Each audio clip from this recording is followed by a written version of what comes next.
Hello বন্ধুরা, তোমরা দেখছো পেন্সিল ড্রয়িং বাই ফিজার। আজকের ভিডিওতে শেয়ার করছি নতুনদের জন্য 5টি গুরুত্বপূর্ণ পেন্সিল ড্রয়িং টিপস।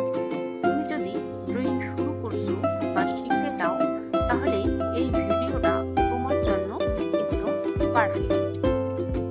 ভিডিওতে যা শিখবে, কোন পেন্সিল ব্যবহার করা ভালো, কিভাবে হালকা হাতে ড্রয়িং শুরু করতে হয়, বেসিক শেপ প্র্যাকটিসের গুরুত্ব, আলো ও ছায়ার কৌশল, প্রতিদিন প্র্যাকটিসের টিপস। প্রথম টিপস, সঠিক পেন্সিল নির্বাচন করো। শুধু SB নয়, 2B, 4B, 6B বা S পেন্সিলও দরকার হয়। ডার্ক শেডের জন্য B গ্রেড আর হালকা স্কেচের জন্য S গ্রেড পেন্সিল ব্যবহার করো। একটা ছোট্ট ইনভেস্টমেন্ট তোমাকে অনেক ভালো রেজাল্ট এনে দেবে। দ্বিতীয় টিপস, হালকা হাতের ড্রয়িং শুরু করো।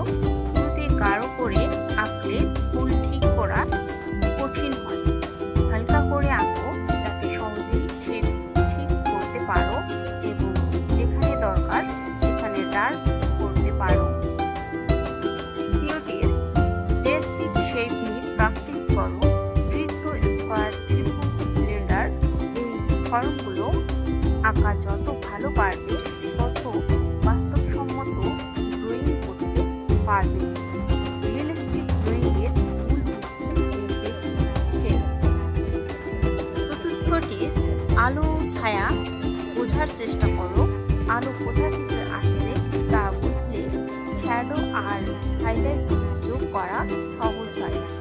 এটা তোমার ড্রয়িংকে আরো প্রাণবন্তর করে তুলবে। পঞ্চম টিপস, প্রতিদিন অনুশীলন করো। প্রতিদিন অন্তত 15 থেকে 30 মিনিট সময় দাও। একটা স্কেচবুক রাখো এবং প্রতিদিন কিছু না কিছু আঁকার অভ্যাস করো। সাফল্যের চাবিকাঠি হলো ধারাবাহিক প্র্যাকটিস। এই ছিল নতুনদের জন্য 5টি দারুণ টিপস। আরও এরকম ভিডিও চাইলে অবশ্যই লাইক